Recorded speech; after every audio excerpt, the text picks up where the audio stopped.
For much of the war, Russia's Black Sea Fleet gradually transformed the geography of its operations in response to Ukraine's expanding strike capabilities. The fleet's principal base at Sevastopol in Crimea became increasingly vulnerable to Ukrainian cruise missiles, ballistic missiles, unmanned surface vessels, and long-range drones. Warships that once operated routinely from Sevastopol were progressively dispersed or relocated farther east along the Black Sea coast. Novorossiysk, on Russia's Krasnodar coast, consequently became one of the most important sanctuaries for the surviving elements of the Black Sea Fleet. That sanctuary has now been penetrated very strongly. In the early hours of August 12th, Ukraine conducted a large-scale combined attack against the Russian naval and port complex at Novorossiysk. Ukraine subsequently reported that 4 Russian warships had been damaged. This is a pretty bad scenario for Russia and deserves examination.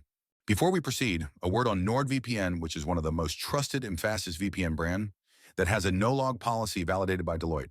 NordVPN provides a 256-bit encrypted tunnel that protects your privacy and also enables you to access contents that are blocked based on geolocation. Its threat protection system helps you avoid phishing, scams, and malware. NordVPN application is available for all the major platforms as well as browsers.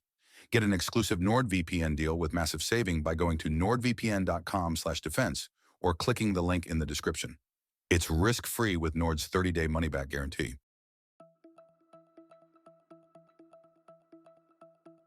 As per reports, the Project 11356R frigates Admiral Makarov and Admiral Essen, a Project 21631 M-class missile ship, and the Project 22160 patrol vessel Vasily Bykov were hit.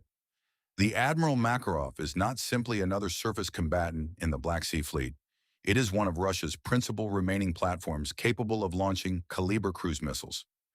The ship belongs to the Admiral Grigorovich-class frigate family. These approximately 4,000-ton warships were designed around a combination of long-range strike, air defense, anti-submarine warfare, and general-purpose fleet operations. Their most strategically important weapon is the 3S-14 vertical launch system. The 3S-14 is part of Russia's UKSK family of naval vertical launch systems and provides compatibility with several missile types, most importantly, the 3M14 caliber land attack cruise missile. That architecture makes a relatively compact frigate capable of delivering long-range precision strikes without requiring the ship to approach the target coastline. The Kaliber capability is particularly important because Russia has repeatedly used sea-launched cruise missiles to attack targets deep inside Ukraine. Also, it can launch hypersonic 3M22 Zircon cruise missile. Commercial satellite imagery released after the attack showed conspicuous fire damage around the forward missile launch areas of Admiral Makarov. Damage to the launch area therefore has implications beyond the physical condition of the ship itself. If the vertical launch system, associated cabling, control electronics, fire control equipment, or surrounding structures have been compromised, the vessel could lose its principal long-range strike capability even if its hull remains afloat and its propulsion system remains operational. The situation is same with Admiral Essen, sister ship of Admiral Makarov. Independent satellite imagery subsequently showed significant fire and impact damage around the missile launch areas. That makes the simultaneous damage to both vessels particularly important. Instead of temporarily removing one missile carrier from operations, the attack potentially degraded 2 major caliber-capable combatants at the same naval facility. Ukraine had previously targeted Admiral Essen, including reported attacks earlier in 2026, demonstrating that the frigate had already become part of Ukraine's counter-naval targeting effort. Repeated attacks impose an operational cost even when a ship is not destroyed. A damaged warship must be inspected, its systems tested and potentially repaired before commanders can confidently return it to combat operations. That reduces the number of ships available for patrols, missile strikes, air defense missions, and other fleet tasks. At approximately 949 tons, the Buyan M is significantly smaller than the Admiral Grigorovich-class frigates, yet its military significance is derived primarily from its missile armament rather than its relatively modest size. The Project 21631 M, it was developed as a compact missile platform equipped with an 8-cell vertical launch system capable of firing weapons from the Kaliber family. This gives the vessel a long-range precision strike capability more commonly associated with considerably larger surface combatants. The combination of a relatively small hull, shallow draft, and substantial missile capacity makes the Buyanema a distinctive component of Russia's naval strike architecture. Rather than functioning primarily as a conventional patrol or escort vessel, its principal value lies in its ability to serve as a mobile, sea-based launch platform for long-range precision weapons. Consequently, damage represents more than the loss or degradation of a small combatant. It potentially removes 8 vertical launch cells from Russia's operational inventory, further reducing the number of naval platforms available to conduct long-range cruise missile strikes. Unlike the 3 missile-armed warships, Vasily Bykov has limited strategic significance as it is primarily designed for patrol, maritime security, and law enforcement missions.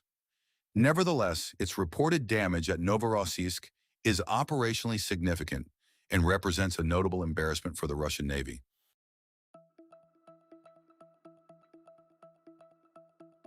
The relocation from Sevastopol to Novorossiysk was a logical response to Ukraine's increasing ability to strike Crimea. Sevastopol is geographically exposed to Ukrainian weapons launched from multiple directions. It is also a major fixed naval installation whose infrastructure can be monitored over time. Moving ships to Novorossiysk increases the physical distance from many Ukrainian strike systems and complicates targeting.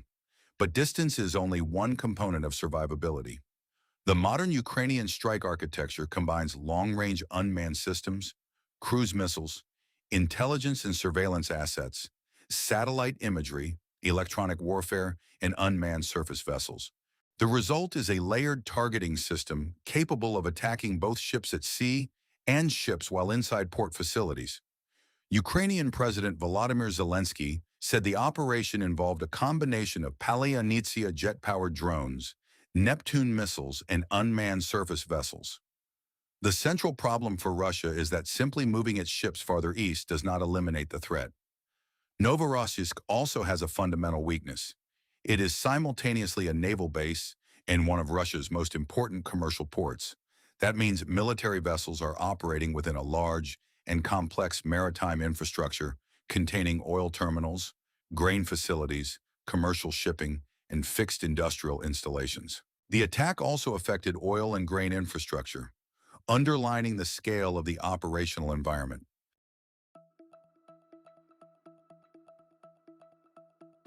The Black Sea Fleet entered the war with a substantial advantage in cruise missile capacity and a secure home port at Sevastopol. Ukraine has systematically attacked that advantage. The loss or degradation of major ships has forced Russia to disperse its fleet.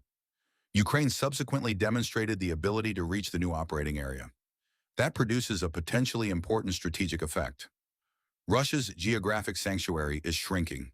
Even if the warships ultimately return to service, their crews and commanders must now operate under the assumption that Novorossiysk itself is within the Ukrainian strike envelope. For Russia, that means naval survivability increasingly depends not simply on distance, but on concealment, dispersal, air defense, electronic warfare, physical protection, rapid movement, and the ability to defeat Ukrainian reconnaissance-to-strike chains. For Ukraine, the operation demonstrates the growing value of a relatively inexpensive, unmanned, and standoff strike architecture against high-value naval assets. A frigate costing hundreds of millions of dollars does not necessarily have to be sunk for the attacker to achieve an operationally meaningful result. If its missile launchers, sensors, electronics, or propulsion systems are damaged sufficiently to remove it from combat operations, the attacker has temporarily eliminated a strategic missile platform at a fraction of the cost of building or replacing the vessel. The significance of the operation goes far beyond the damage to 4 individual ships. The battlefield has effectively expanded from the occupied Crimean Peninsula to Russia's own Black Sea coastline. And with it, the problem of protecting the fleet has become considerably more difficult.